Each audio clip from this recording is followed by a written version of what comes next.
Seorang pelaut yang berlayar menembus samudra luas, membuka jalan bagi dunia baru. Tapi di saat yang sama, juga memicu kontroversi yang tak pernah padam hingga hari ini. Inilah kisah Christopher Columbus, sosok yang selamanya terukir dalam sejarah dunia. Lahir di kota pelabuhan Genoa, Italia, sekitar tahun 1451. Christopher Columbus tumbuh dalam denyut nadi perdagangan dan pelayaran. Sejak muda, imajinasinya sudah terpikat oleh laut. Ia bukan sekadar pelaut biasa, ia seorang pemimpi yang terobsesi dengan geografi dan kosmologi. Di era ketika peta dunia masih penuh dengan area kosong bertuliskan di sini ada naga, Columbus memiliki sebuah keyakinan radikal.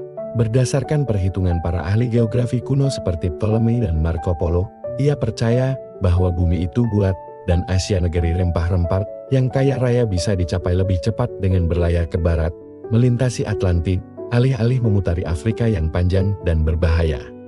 Ide ini terdengar gila bagi banyak orang, namun bagi Columbus, ini adalah takdir yang harus ia penuhi. Ia menghabiskan masa mudanya sebagai pedagang dan pelaut, mengarungi Mediterania hingga ke pesisir Afrika, mengasah keterampilannya sambil terus menyempurnakan rencana besarnya. Dengan proposal ambisius di tangan, Columbus memulai perjalanannya mencari sponsor.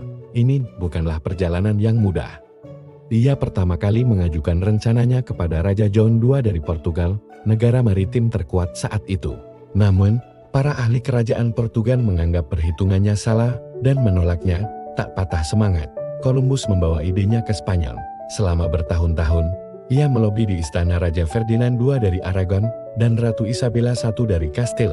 Bayangkan, seorang pria asing tanpa gelar bangsawan mencoba meyakinkan penguasa salah satu kerajaan paling kuat di Eropa untuk mendanai ekspedisi yang dianggap mustahil. Prosesnya penuh dengan penolakan dan kekecewaan. Para penasihat kerajaan Spanyol juga skeptis. Mereka menganggap jarak yang dihitung Columbus terlalu pendek dan risikonya terlalu besar. Namun, Columbus adalah negosiator yang gigih. Setelah penaklukan kembali Granada dari tangan bangsa Moor pada tahun 1492, Spanyol berada dalam euforia kemenangan dan bersemangat untuk memperluas pengaruhnya. Isabella, yang mungkin melihat potensi keuntungan dan penyebaran agama Kristen, akhirnya memberikan persetujuannya. Sebuah keputusan yang akan mengubah peta dunia. Mereka menyediakan 3 kapal legendaris, Nea, Pinta, dan kapal utamanya, Santa Maria.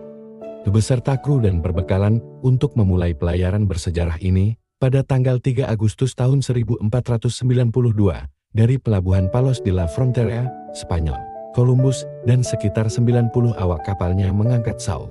Matahari terbit di belakang mereka saat mereka berlayar menuju cakrawala yang tidak diketahui. Pelayaran ini adalah ujian sejati bagi ketahanan fisik dan mental. Berminggu-minggu mereka hanya melihat lautan biru tak berujung, persediaan makanan mulai menipis, ketegangan di antara para kru meningkat. Mereka gelisah, takut telah berlayar terlalu jauh dan tidak akan pernah bisa kembali. Ada bisik-bisik pemberontakan. Columbus harus menggunakan semua karisma dan otoritasnya untuk menjaga semangat dan disiplin. Ia bahkan memalsukan catatan jurnal perjalanan, melaporkan jarak yang lebih pendek kepada kru agar mereka tidak putus asa. Setelah lebih dari 2 bulan, terombang-ambing di lautan yang ganas dan sepi, pada dini hari tanggal 12 Oktober tahun 1492, seorang pengintai di kapal Pinta, Rodrigo de Triana, berteriak, "Tira-tira, tanah-tanah." Mereka telah tiba. Columbus dan krunya mendarat di sebuah pulau yang ia namai San Salvador, yang sekarang diyakini sebagai salah satu pulau di Bahama. Ia disambut oleh penduduk asli suku Tano dengan keyakinan penuh. Columbus percaya bahwa ia telah mencapai Hindia Timur, pinggiran benua Asia. Dia bahkan menyebut penduduk asli sebagai Indian, sebuah salah kaprah yang bertahan selama berabad-abad. Ia belum sadar bahwa ia tidak menemukan rute baru ke Asia, melainkan berdiri di ambang pintu sebuah dunia baru bagi orang Eropa. Kedatangan Columbus menjadi titik awal dari apa yang dikenal sebagai pertukaran Columbus atau bintang Columbian Exchange. Bintang ini adalah transfer besar-besaran tanaman, hewan, teknologi, budaya, dan ide antara dunia lama Eropa, Asia, Afrika dan dunia baru Amerika. Dari Amerika, dunia mengenal tanaman seperti jagung, kentang, tomat, coklat, dan tembakau yang merevolusi pertanian dan pola makan global. Sebaliknya, Eropa membawa kuda, sapi, gandum, dan tebu ke Amerika. Namun, pertukaran ini memiliki sisi gelap yang mengerikan. Columbus dan para penjajah Eropa yang mengikutinya juga membawa penyakit yang belum pernah dikenal di Amerika, seperti cacar, campak dan flu. Penduduk asli tidak memiliki kekebalan terhadap penyakit-penyakit ini. Akibatnya, wabah penyakit menyebar dengan cepat dan menghancurkan, membunuh jutaan orang. Diperkirakan hingga 90% populasi asli di beberapa wilayah musnah dalam beberapa dekade.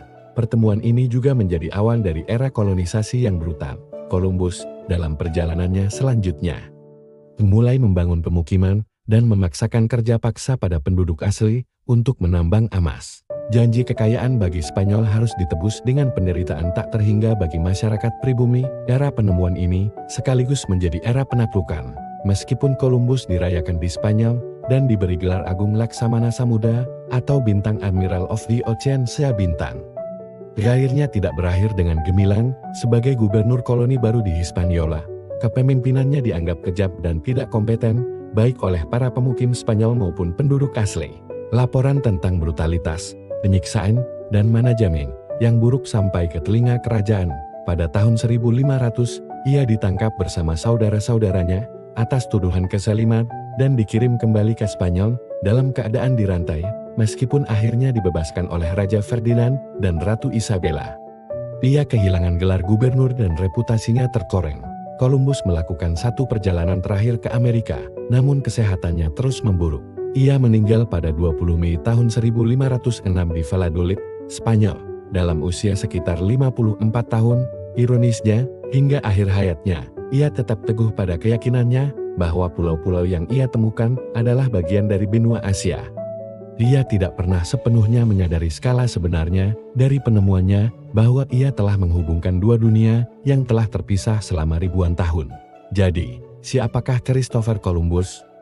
Seorang pahlawan visioner yang dengan gagah berani menantang lautan dan membuka era baru penjelajahan global? Ataukah seorang penakluk serakah yang memulai abad-abad penindasan, perbudakan, dan genosida terhadap penduduk asli Amerika? Sejarah menilainya dengan dua wajah yang saling bertentangan. Namanya diabadikan dalam nama negara, kota, dan hari libur.